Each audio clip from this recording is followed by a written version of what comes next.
So good afternoon or good morning, everyone, and welcome to today's webinar organized by the World Association of PPP Units and Professionals. Now, for those who have not met me yet, my name is Lieven and I co-chair the Asia Pacific chapter of WAPPP.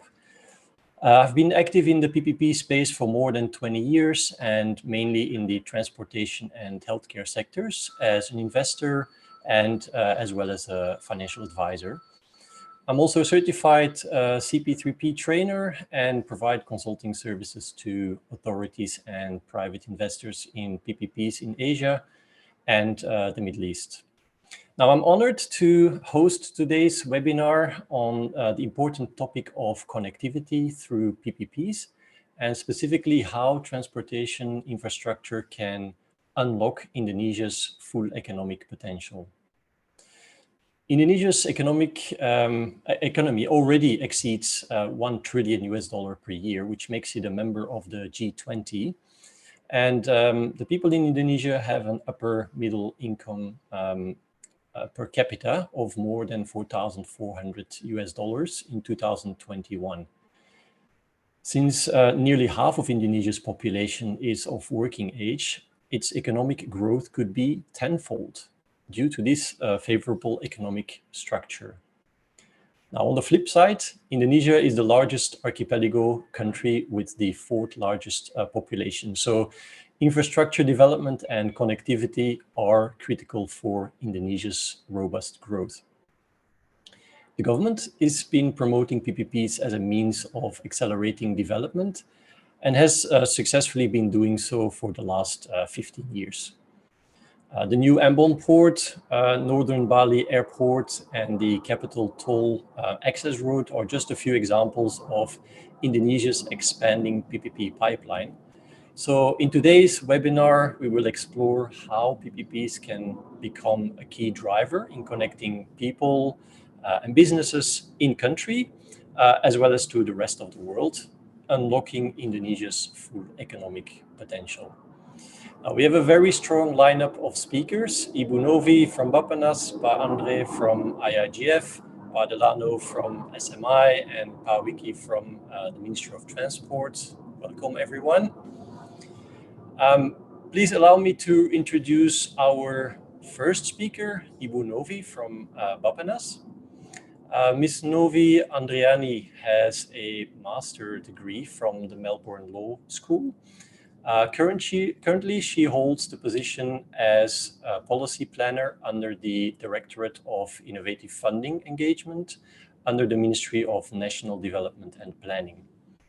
Ms. Novie has been involved in formulating PPP policies and regulations since 2008 and was one of the drafters on the Presidential Regulation 38 of 2015, which acts as the ground regulation of PPP implementation in Indonesia.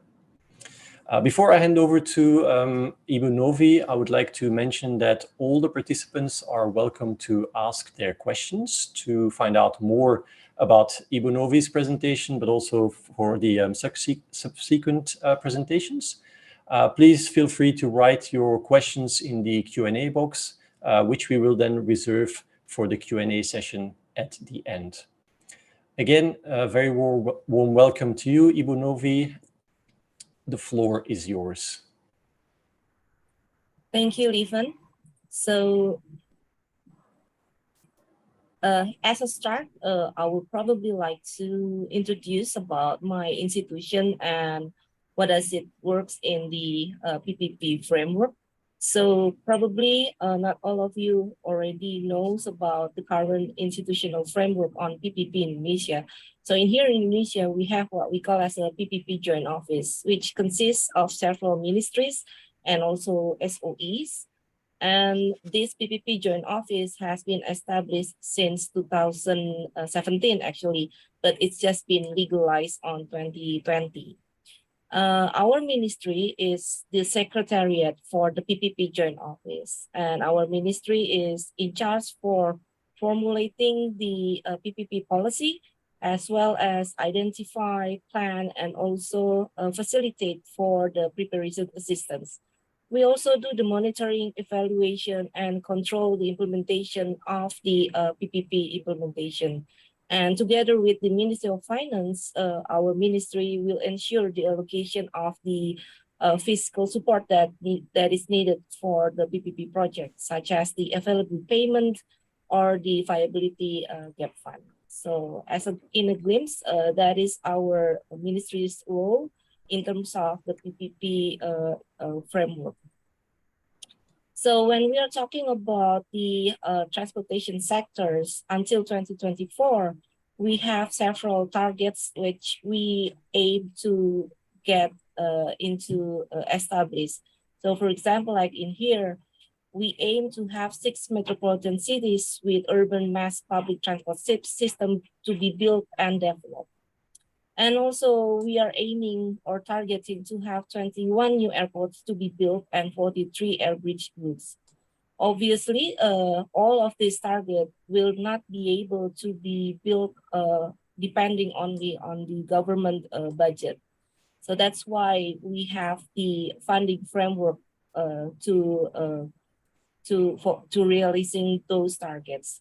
So it is estimated until 2024 for the investment in the infrastructure provision, we will need around 429 billion US dollar, in which only 37% is able to be provided by the government, while the rest of it should be provided, or it is expected to be provided by the state-owned enterprise, also by the private sector.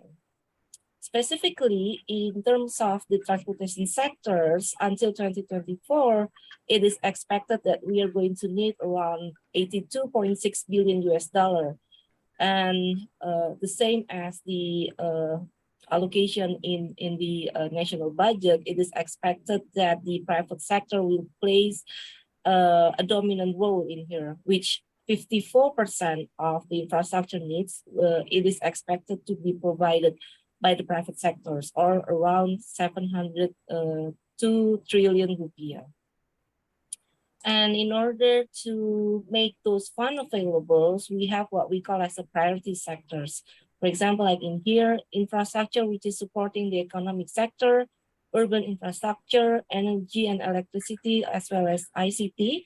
It is expected to use the private sector, the PPP scheme, and also state-owned enterprise funding.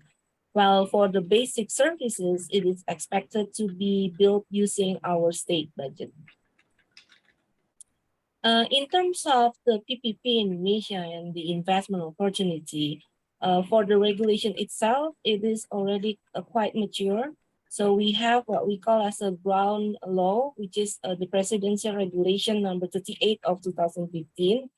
And as the supporting regulation, we have quite a few technical regulation, starting from the Minister of National Development Planning Regulation, which stipulates on the PPP procedures. And then we also have a specific PPP procurement regulation, as well as several technical regulation on the government guarantee, availability payment, also the viability gap fund.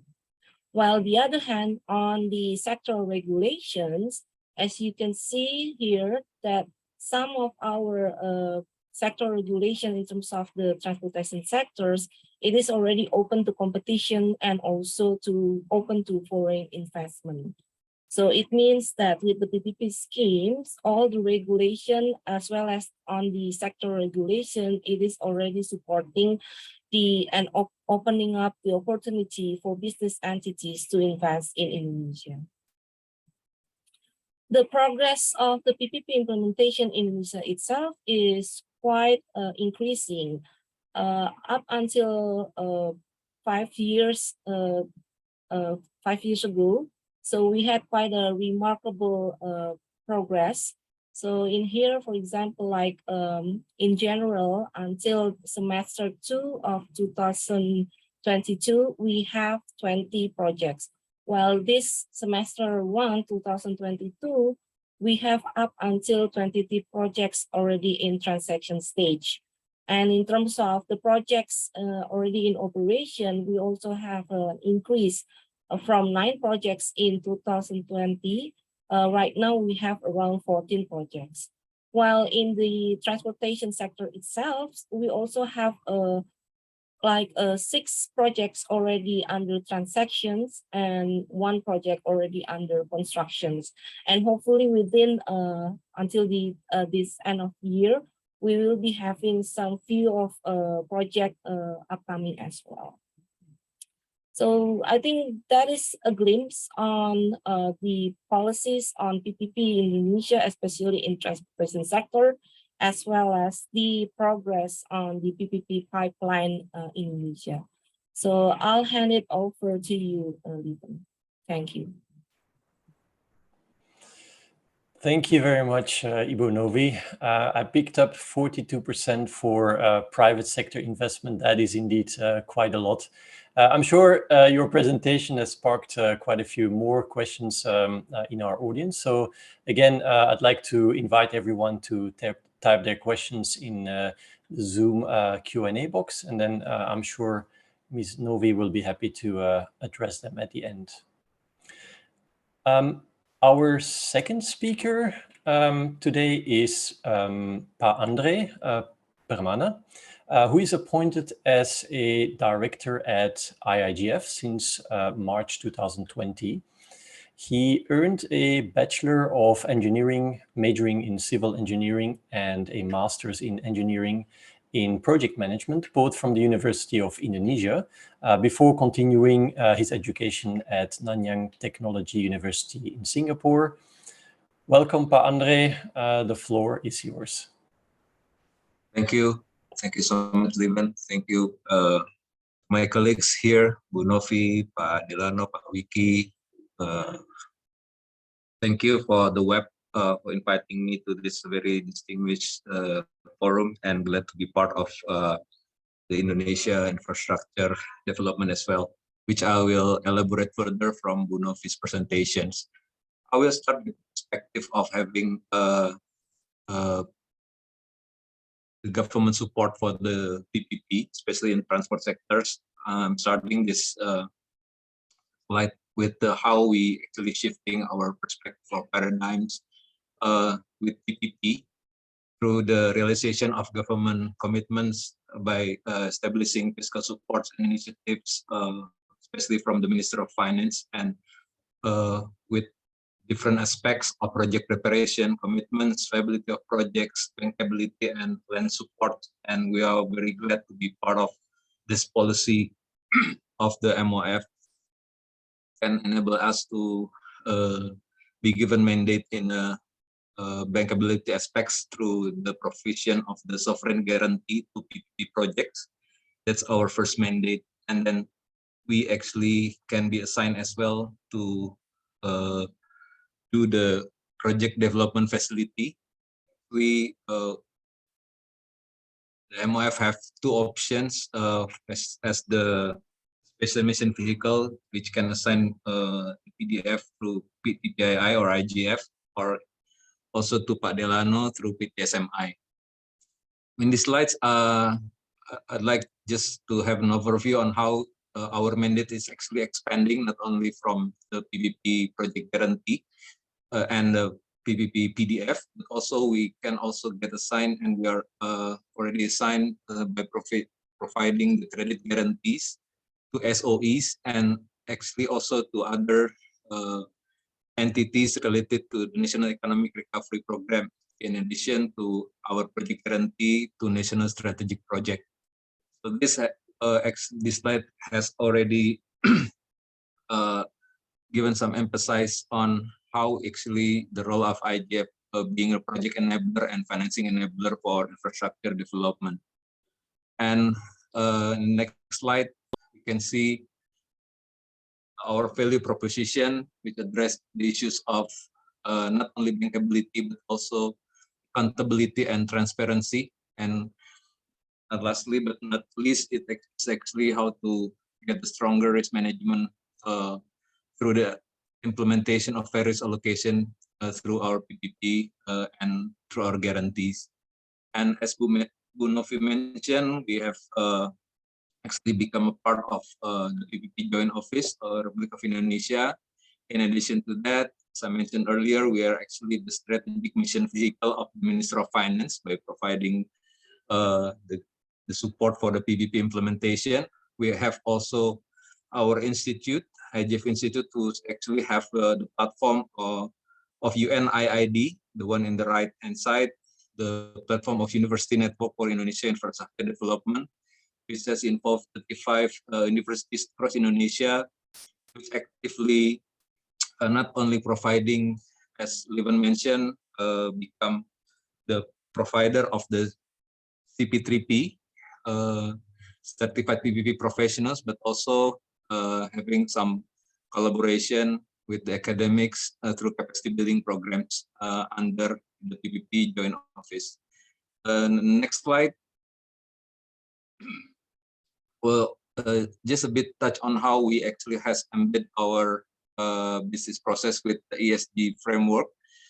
So by provision of our guarantee, we actually implement the ESG framework to our projects through the process of project screening, project appraisal, and how to embed this into the risk mitigation plan of the GCA and doing the project monitoring throughout the guarantee periods, especially, which is reaching also the O&M phase of the projects. In the next slide, just want to highlight our portfolio of guarantees. In total of our mandates, the PPP project guarantees, the SOE direct lending, and the NER program. In total, we have 42 projects, which has actually mounted on the project value of $32.9 billion, which consists of 31 PPP guarantees and 11 credit guarantees. For transport PP project itself has reaching around 20 projects, mounted around almost $20 billion in project value, which consists of our toll road sector, national road sectors, and railway and airports. And here we can see the spread of those projects is actually throughout Indonesia as well, which, as Lieven mentioned, is consisting of many islands and different parts of regions from the west to the eastern part of Indonesia, which I could elaborate further on the project case later. In the next slide, I want to highlight as well how we also concerned about the achievement of the SDG throughout our projects implementation and through our guarantees. And this is just to highlight the two sectors that on the transportation and connectivity, which has reaching certain aspects of SDG, especially SDG 9, on resilient infrastructure and sustainable industrialization through our toll roads and national road preservation, including the railroad construction. In the next slide, I will share with you just a bit on some of our projects. One is the railway project in South Sulawesi, the Eastern Indonesia region. It's called Makassar Parepare Railway PPP. And also the two toll roads project that just recently being assigned in Bali Island, Gilimanuk Mengwi Toll Road PPP, and also the one in West Java, which is actually the longest toll roads in Indonesia so far. It's more than 200 kilometers toll road in Gede Tasik Cilacap Toll Road PPP. And our last project, and this actually the upcoming project, which can also be touched on by Pak Wiky later from the MOT, is the proving ground for vehicle testing facility in Bekasi Regency near di Jakarta. And just to having it very quick, the last 4 slides, just want to share with you the profile of each project. So this is the railway project. It's located in the Sulawesi Island, especially in the province of South Sulawesi. It's actually the part of the Trans-Sulawesi Railway program throughout the islands. And for this part between Makassar and Parepare, it's built through PPPs around 122 kilometers, which consists of the construction and the operation and maintenance of those facilities, with the capex of $67 million, we use the availability payment scheme for the investment return scheme, and also one of the highlights here is actually this project has been reaching the financial close and has a concession period of 20 years. Next project, the next two projects are the toll road sector. So this is the one in Bali Island, which provide the connectivities from the western part of Bali, which is nearly from the crossing from the Java Island in Manuk, and it's going down to around Denpasar city, the capital of Bali province. So this project is actually expected to improve the connectivity of the islands by inducing the economic and tourism activities in Bali. The next project is the one in West Java Island, West Java province. So the cost of this project is almost $4 billion with a concession period of 40 years. So this project is expected to increase the connectivity of the less developed southern part of West Java, and also to improve the people's and logistic mobilization activities across the areas. So this is one of the landmark project as well for the Ministry of Public Works. And the last project I will mention is the Proving Ground projects, which actually located in West Java province nearby Jakarta, with the objective is to build national proving ground vehicle testing facilities with the United Nations standards, and which has other specific objective to improve vehicle quality for road safety and roadworthiness, to preserve the environment from pollution due to the vehicle emissions, to harmonize technical requirements from automotive products among Asian countries, and to increase export as well for Indonesia through a mutually recognized type approval of automotive product within Asian MRI. With this slide, I think I will end my presentation. Thank you so much. I will give back to Lieven. Thank you. Great. Thank you very much, Pak Andre. That was a very interesting presentation. Noted about IIGF's role in Indonesia's economic recovery program. Perhaps we can explore that a little bit further in the Q&A later. I also found it quite interesting that you're linking meeting ESG criteria to getting access to the guarantees that you're providing. So that's also maybe something we can explore further. All right, so the next speaker is Pak Delano Dalo. He's leading PT SMI's project development as division head. He successfully delivered PPP projects such as the Umbalan Water Supply Project, which is the first regional PPP project in Indonesia, and the West Samarang Water Supply Project, as well as spearheading non-PPP projects such as the LRT Jabodebek, the BRT Semarang, and several municipal loan project development projects. He has extensive experience in infrastructure and project finance with over 15 years of experience. And prior to this, he was a lawyer leading the work on Indonesia's PPP policy. Welcome, Pak Delano. We're keen to learn more about SMI's role in accelerating connectivity infrastructure development in Indonesia, and then maybe its link to the economic development. The floor is yours. Thank you, Lieven, and also thank you for inviting us in this webinar. This is very interesting webinar. So please allow me to show our role in the PPP connectivity activities in Indonesia. So before I start the presentation, maybe next slide, I will introduce what is PT SMI. So I think next slide, yeah, as IIGF that already explained by Pak Andre, we are one of special mission vehicle of the government of Indonesia that is directly responsible to Ministry of Finance. So we are 100% owned by the government, and also we have activities in dealing with investment and also financing activities. Next slide. So this is in the next slide. I will show you our 3 business pillars. The first pillars as our core business as financing and investment. So we are like lenders, like bankers.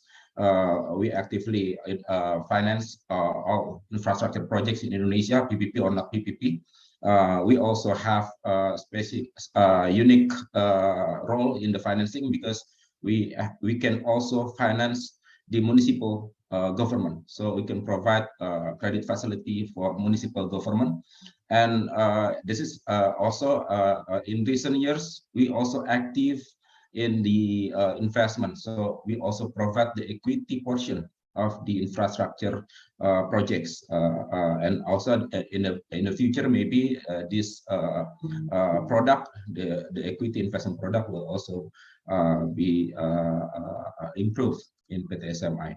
And the second pillar is advisory services. So we have advisory services to help or to assist private or SOEs in developing their project as project owners. And the third pillar, this is our role as a catalyst for infrastructure development, the project development. Me in division of project development, we have this is we dealing with this third pillar, the project development, and also the PPP project development is under the third pillar. So the sectoral focus of PT SMI, I think it's all of infrastructure sectors, from the social infrastructure to economic infrastructures. We are dealing with many sectors, but only limited to infrastructure. Next slide. Yeah, I think this is our role in PPP projects. We have 4 products or 4 activities in dealing with PPPs. First, we conduct capacity building for government stakeholders or other stakeholders to have a knowledge on the PPP. We also have the assistance to ministries and or local governments, how they identify the PPP projects, because I would like also to introduce our platform named SDG Indonesia 1. So we have a platform under the assignment from Ministry of Finance. We have a platform called SDG Indonesia 1. So with this platform, any partner, donors, multilateral development banks, philanthropies can attach with us, PT SMI, as intermediary. So we can channel the fund from donors, partners to projects in Indonesia. This is one of the example. We from donors fund, we assist local or ministerial level in government to screen their PPP projects. And the third activity is project preparation and transaction. For this, I think our business model is like IGF. We are one of 2, only IGF and SMI, that can be assigned by Ministry of Finance to help GCA in dealing with PPP project preparation and assist them on the transaction until the financial close. And the last one is in the financing stage. We also provide the financing for IBE. And next slide.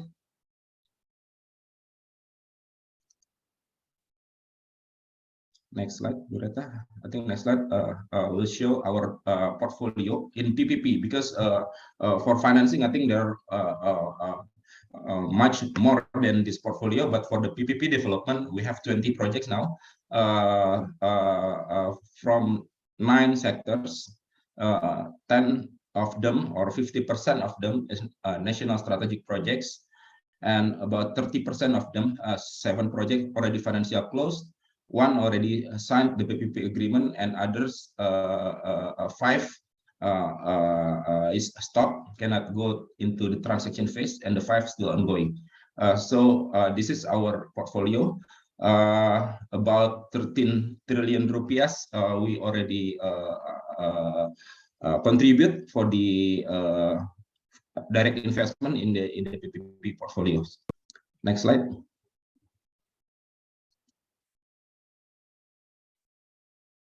And for transportation sectors, next slide, Bu Reta. Yeah, this slide shows our portfolios and also pipeline in the connectivity sectors or transportation sectors. So currently we have 3 portfolios in PPP. In PPP project developments, it's about 15% of our total portfolios on the transportation sector. First one is the Soekarno-Hatta Airport Railing PPP projects. This is the railway dedicated and elevated connecting the airport, Soekarno-Hatta Airport in Jakarta to the city. However, the status of this project is FBC and did not continue to transaction phase because some of items that I will elaborate further. And the second one is Medan Urban Transport PPP project. The same with the number 1. Same with the Soekarno-Hatta Airport Railing PPP project. We did the FBC, final business case, but this project still cannot continue to the transaction phase. And the third one is Batam Hang Nadiem Airport PPP project. This project currently is already signed the PPP agreement. However, our scope in this project already finished before the Batam launched the RFP, final RFP. So we help them on the preparation, we help them on pre-qualification, we help them on the RFP, but we cannot continue our project until the finish.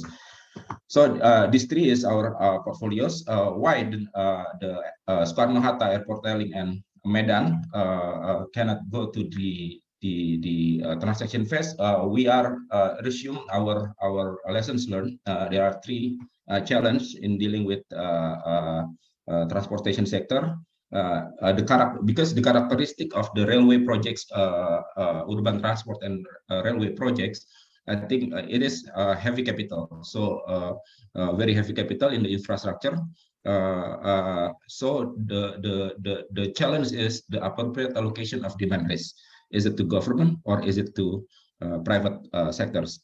In this case, in this Soekarno-Hatta Airport Railing and Medan Urban Transport project, we recommend that the risk of the demand should be allocated to the government. However, it will make the fiscal burden to the government much higher. So this issue is the issue for those 2 projects because of the demand risk allocated to the government. So government needs more fiscal space to pay any investment and also return to the private sector that will be built, operate, and transfer these facilities. So this is the main challenge in our lessons learned, how the government can manage their fiscal support on helping the projects of railway transportation that needs heavy capital. So I think the regulation also needs to be improved because if we talked about the Medan local government, they have very limited fiscal space. So how central government can support them in more in more appropriate way to make the project feasible, bankable. Because currently we have limitation for VGF, only 49% or 50% of the total capex can be supported. For the railway transportation sector, we think that the support from central government should be higher than 49 or 50% if the infrastructure facilities, not only the rolling stocks, must be built and financed by the private sectors. So next slide will show some feature of our projects. So this is the Hang Nadiem. This one is brownfield projects already operated since I think 1980s or 1970s. So this is the old brownfield projects, the capacity of more than 5 million passengers. And for this project, IBE or the private sector will have demand risk. So this is the user charge. Because this is the brownfield one, it can be managed, it can be calculated for the private sectors and also lenders for the demand risk. Next slide. And for the next projects, I think in our pipeline we have West Java Regional Urban Transport. This is the railway in the West Java region. It also, the location, it will be on the Bandung City and Regencies. The status of this project still OBC by Bappenas. Bu Novie helped the provincial government of West Java and dealing with OBC, and we are waiting for the assignment from the Ministry of Finance to help them on the FBC and the transaction phase.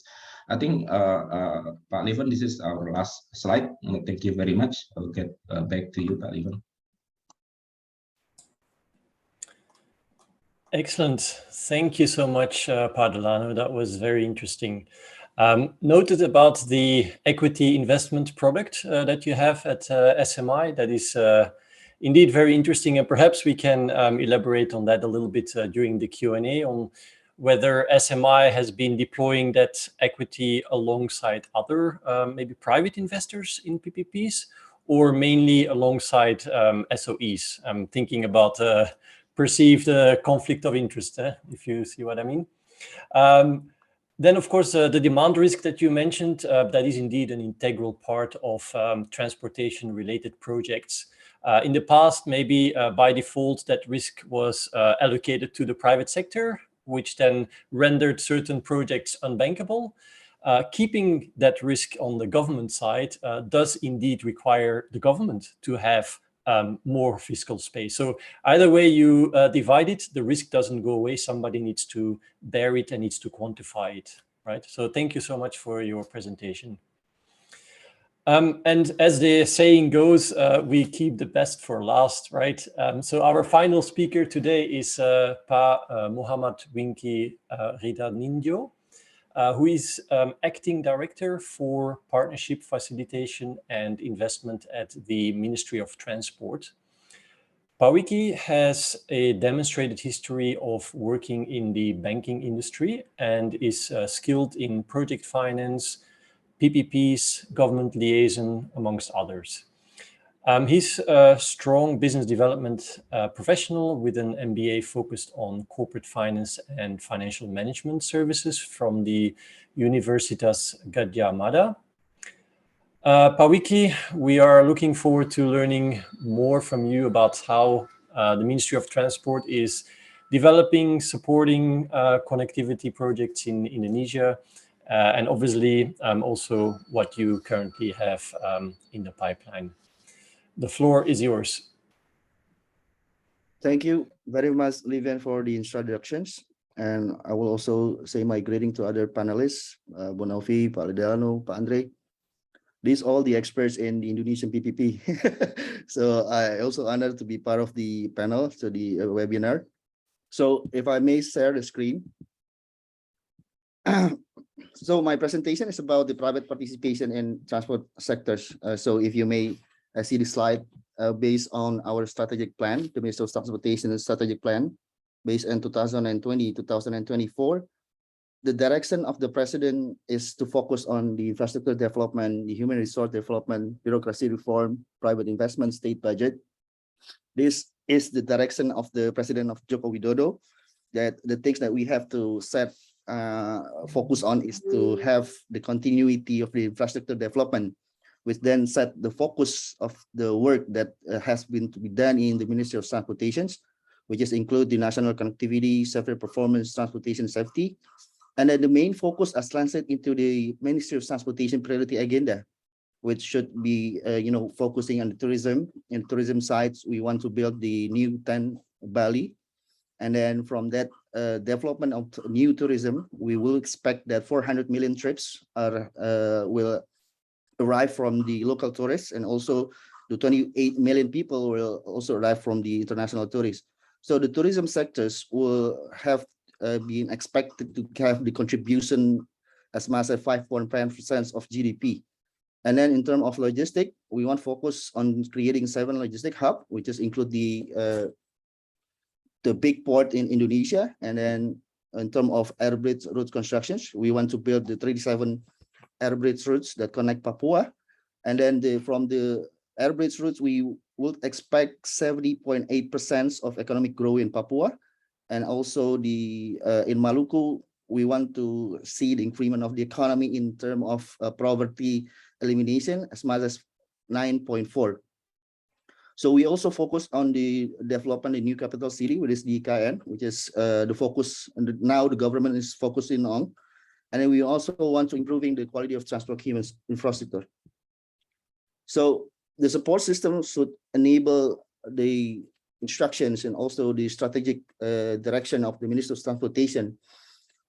In terms of policy and regulation, there is so many policy that has been streamlined in terms of creating more easiness for the private sectors to participate the infrastructure development.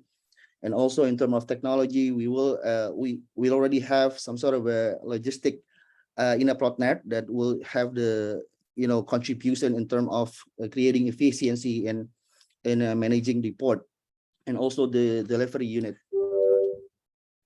And then for the next slide, so this is the national strategic major project of LPGMN for 2020 and 2024, which some of the project include also related to transportation sectors, like I said before. Like number one is creating 10 priority tourism destinations.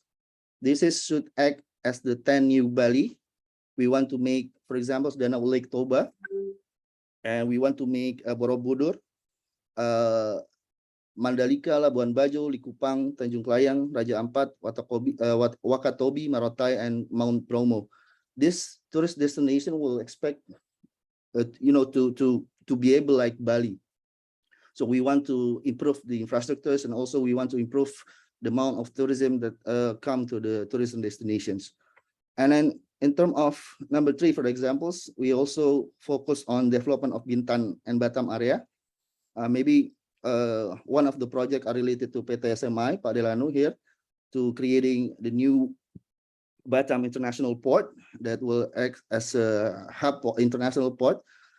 And also, like I mentioned before, the metropolitan area development, which focusing on creating the urban mobility transportations. And then state capital, like already mentioned, that it need large capital in order to develop the new capital. And therefore, the Minister of Transportation also commit to invite the private sectors to be able to contribute to the development of state capital. And also we have this new city development and the Java Island speed train. This is the project's already run, like Jakarta-Bandung high-speed train. And then Jakarta-Semarang, this is part of Jakarta-Surabaya semi-high speed, exactly. So like Pak Andre mentioned, the Makassar-Parepare Railway is already in the construction phase. And then the integrated main port network, this is the 7 new hub international port that already mentioned. And then the urban mass public transport system, and then the 37 routes air bridge in Papua. So in terms of funding needs, the Ministry of Transportation funding needs from the year of 2020-2024 is estimated to be in total 711 trillion rupiah, where 57% of them are expecting coming from the private sectors. So this is the type of infrastructures, transport infrastructures that can be cooperated using the PPP scheme. We have so almost all sectors in transport can use the PPP scheme. If you talk about the transportation sectors, for the example, in port, in the provision in terms of management and output facility and service, including supporting facilities such as passenger and cargo terminal. And port also, inviting private sectors to can build infrastructures, to manage the infrastructures, and in returns, the economic benefit and economic value of the infrastructures are being transferred to the private sectors to compensate the amount capex already invested by the private. So almost sectors in transport can use the PPP scheme. So this is kind of unique. Each sector have its unique characteristic in terms of regulation, safety, and also operation. So this is becoming our main challenge also, because if you talk about the private entity, it's not like a general business entity, because transportation is included in one of the industry that require higher capital extensive, and then the entry barrier is quite high. So it needs government effort to be able to make all the private sectors, maybe the not only related to transport, but also construction business entity can also enter the transport infrastructure development. So in terms of pipeline, we have 20 total. In total, we have 29 projects. Some of the projects already explained by Pak Andre and also Pak Delano. And then we have the most advanced one is the Makassar Parepare Railway. By now is preparing the constructions. And in the future, we will have 2 other projects that will be signing an agreement or commercial close, which is the proving ground and also the Kediri Airport. So in terms of unsolicited transport PPP project, we have 2 airport projects, which is the Bintan Airport and also the Kediri Airport. So these 2 airports is initiated by the private sectors, and as we are as the PGPK wants to make sure that all the process, all the criteria has been fully met by the private sectors, so that the airport not only can be used to serve as fulfilling the need of the government, but also in public as the general. So we have also PPP priority project from the western part to eastern part. So this focus project is based on the direction of the presidents. For example, also include the development of new Palembang ports and also the development of Singkawang Airport. This Singkawang Airport is we have the support from the IAGF for Singkawang, and then also the Anggrek Port. The Anggrek Port already reached its commercial close in July 2020. And then we want to also to develop the new Ambon Port in terms of Eastern Gateway and Bau-Bau Port. Makassar Parepare is already mentioned, and also the most advanced one in terms of PPP project is Patimban Port. So the port is expected to be the 2nd largest port beside the Tanjung Priok Port, and then it will be supporting car export, import from an industrial that will serve the nation and also the export international. So I will have to share maybe the brief timeline on how the private participate in transportation sectors. If we would have to review the port in Indonesia, it's like to say that most of logistic goods in Indonesia is handled through Indonesian port. Because if you talk about the logistic, then we talk about the long distance transportation modes. So this is 95%, almost 95% import and export volume are handled through Indonesian port. This is like you said before, Lieven, because Indonesia is considered to be the largest archipelagic country in the world. So port is very significant. It's very play an important role in terms of handling manufacturing goods and also the public commodities that dedicated to increase the logistic and national logistic. If we see there is only 4 big ports in Indonesia. Let's say the Tanjung Priok Port, and also the Tanjung Perak, Belawan, Tanjung Emas. Each of the port contribute, as you see in the slide, Tanjung Priok contribute 52% of the total volume. Tanjung Perak 60%, Belawan 8%, Tanjung Emas 6%, while other are considered to be a small port, and it is operated by the government of Indonesia. And then if we look into a glance, so before 2011, all commercial ports now in Indonesia are being controlled by 4 SOE, namely Pelindo. They used to, the name is used to be Pelindo 1, Pelindo 2, 3, and 4, but now they already merged into one company, which is the Pelindo.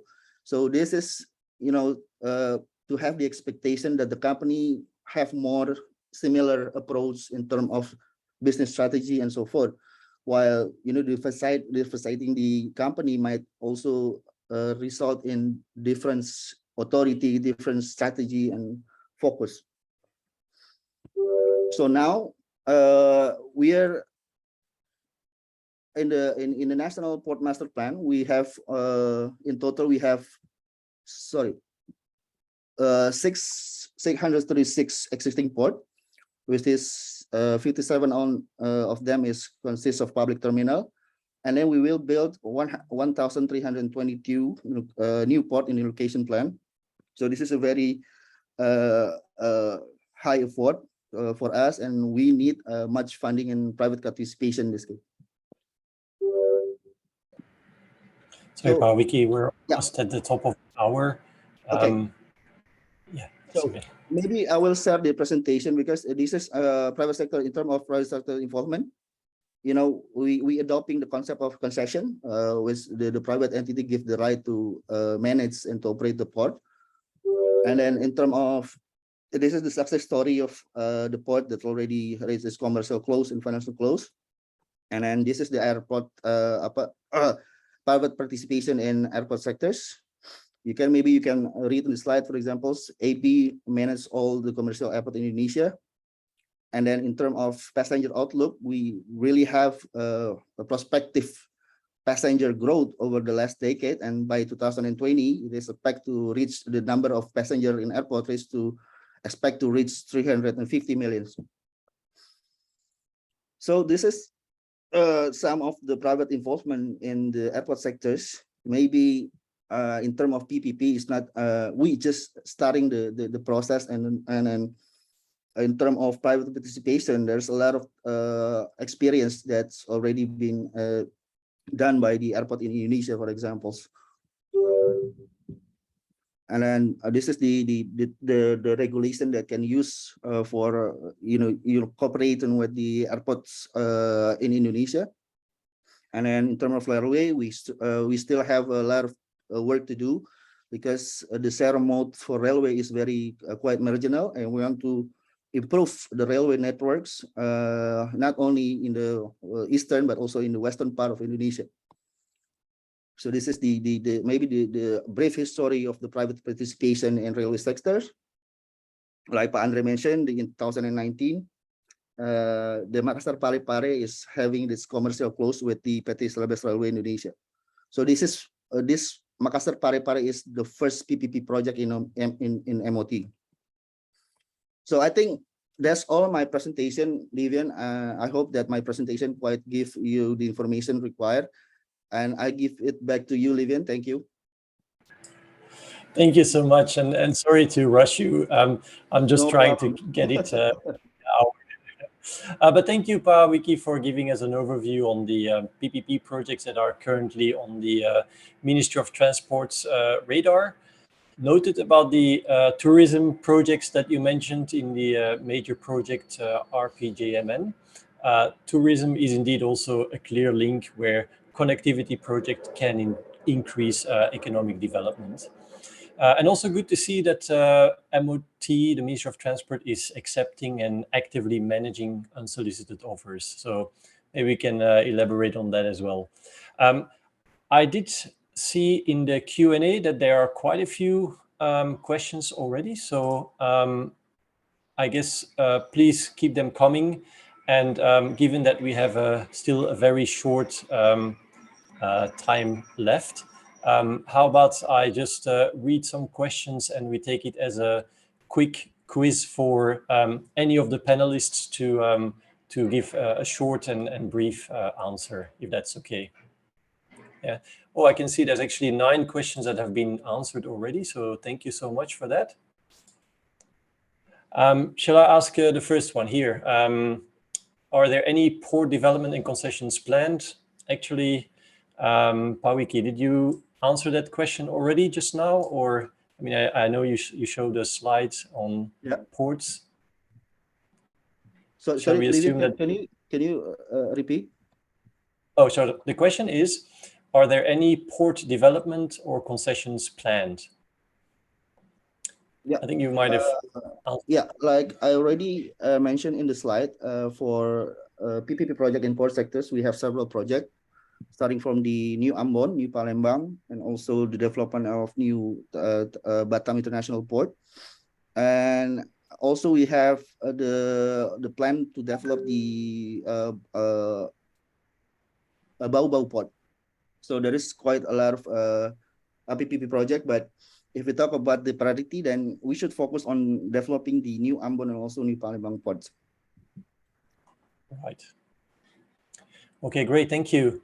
And maybe this one is for Pa Andre. Can you explain how Indonesia financed transportation project via PPP? Oh my God, so many questions. Oh, you answered that already. Is that right, Pa Andre? Okay. Yeah. Yeah, thank you, Lieven. So for that question, I think what my answer was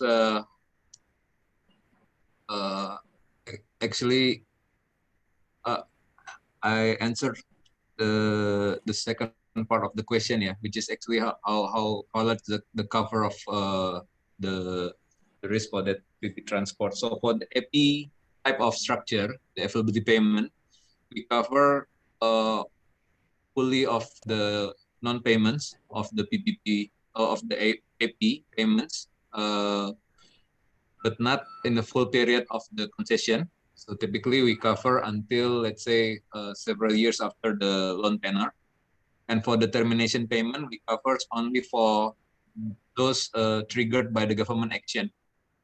Typically the termination type A, and also some parts of the type C for the natural disasters or force majeures termination payments. But we are not covering for the SPV default that triggers the termination payments. So that's typical our guarantee cover, yeah, for the transport sectors, and also for some other projects as well. Yeah. Okay, thank you. Maybe this is for Pak Delano. It's a question which says, how much capital has SMI needed to back its investments? How much of this capital has come from banks or bond markets? Thank you. I think for PPP, currently we package, this is depends on the project, but as a general terms, we have 70-30, 70 for that portion and also 30 for the equity portions. In PT SMI itself, the investment activities is recently we promote this product because this year we established a specific division to provide equity investment. However, yeah, we still have many pipelines, but we're still waiting for and waiting for other investment portfolios. Thank you. Excellent, thank you. I can see there's a question around getting the slides. I will ask kindly permission from the presenters to share it with me. And if they agree, then I will definitely make it available either on the WAPPP website, or you can message me directly. I can send it to you as well. There's an anonymous question, maybe Ibu Novie, it's maybe something, if you don't mind. It's basically asking how to increase the bankability of PPP projects. I guess that's a quite a generic question, but I don't know if you have anything to comment on it. Yeah, in terms of adding up the bankability of the project, we have several facilities. First of all, we have what we call as a government support. This government support will be given in two ways, whether it is in terms of the fiscal support, we call it viability gap fund, or in terms of a part of construction to be made by the government. That is from the government support side. We also have a government guarantee, which is provided by the IAGF. And I think in terms of leveraging up the bankability, the role of getting the government guarantee is quite an important role to increase the bankability. Yeah, I think those two are the answers to answer your question. Great. And sorry, Ibu Novie, if I can address this another question to you as well from someone from Libya. What are the difficulties or challenges facing the implementation of PPP projects in Indonesia? And what are the plans or programs to address them? Yeah, so even the PPP is already being implemented since 2005.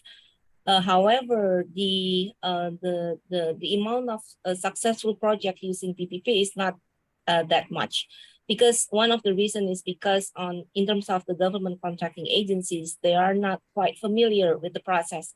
Some even says that the process is quite difficult and quite different with the traditional procurements. So what we are planning to answer those challenges is that currently we are planning to revise our technical regulations. So for example, like in terms of the Bappenas regulation on the PPP procedure, we are aiming to revise it, and hopefully will be available, the amendment, by the end of this year. And on this revision, we're going to like simplify the process, and we are going to also revise some part of the regulation itself to make it much more simple for the government contracting agencies. We also have the PPP Joint Office, which is acting as the one-stop service for coordinating and facilitating PPP projects. So those two are the plans and programs to address the difficulties and challenges in terms of the PPP in Indonesia. Excellent, thank you. And I know we're kind of over the hour already. If you don't mind, we'll try to do maybe one or two more questions quickly, and then we'll close the session for today. Pak Andre, you mentioned ESG before in your presentation. There's a question that says, are you able to garner ESG and climate funds for infra so far? I know you were kind of talking about it more in relation to getting guarantees, I think, but it's somehow related. Okay, thank you, Lieven, and for the question. On the ESG, we are actually now on the stage of finalizing the the ESG principles and framework under the coordination of Minister of Finance, together with the SMI and other SMVs, which would be implemented firstly on the PDF, the preparation, project preparation stage, and we're looking to implement it more fully in terms of business process. But for IGF, we actually already start with the evaluation of the project in our guarantee provisions through the enactment of the ESMF safeguard. And for the question on whether we have garnered the benefits from that, and financially, I think we are on the way towards that. But the most important thing is we already try to address the issues of sustainability of the project through this implementation, and hopefully in the later stage we can also get some benefits through the, let's say, the more access to the funding and financing from the green financing providers. Thank you. Excellent, thank you. And maybe one last question for Pak Delano. It's a question around urban mass transit projects in local cities.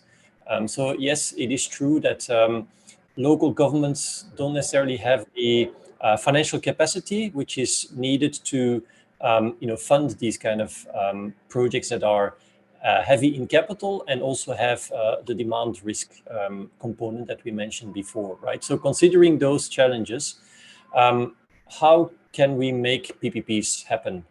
Could you share your thoughts in terms of coordination between local, regional, and central government, and in terms of regulational and institutional preparation? There's also, again, quite a lot of elements there, so feel free to pick out which component you want to answer. Thank you, Lieven. I think based on our experience in dealing with the Soekarno-Hatta Airport Railway and also Medan LRT projects, first, if we talk about the local government projects, we have capacity on their fiscal space, and in the last project, I think we proposed the policy to the government of Indonesia in the form of the presidential regulations, for the support, government support specifically for the urban transport. I think this program or this policy is also supported by World Bank. So we are still waiting. This policy or this regulation will be discussed in the central government and enacted. So I think before this regulation is enacted, I think the other solution is to make sure for the project owner, they already have option analysis. So to solve their connectivity problems, are they need the rail or the more cheaper facilities like bus. I think before we have regulations for the government support for the specifically for railway projects, I think bus will be considered. Thank you. Yeah, correct. That's absolutely right. I mean, in a way, everybody wants to have, or every city would like to have their own MRT system, but given what, in a way, they can afford within their budget, that's probably the type of project that they should go for first. Unless, of course, there's a strategic decision to develop a certain area. I mean, talking about the new capital for Indonesia, that is obviously a totally different story, but that's probably a totally different webinar that we can do another time. Right. Let me just thank everyone. Thank you so much, everyone, for the participants, the speakers. That was very, very interesting, and I think quite a dynamic presentation. So thank you so much for that. Again, we have a lot of questions that came through. Apologies, we haven't been able to answer them all, but I'll have another look through them, see if I can direct them to any of the speakers, and we'll come back with any questions there.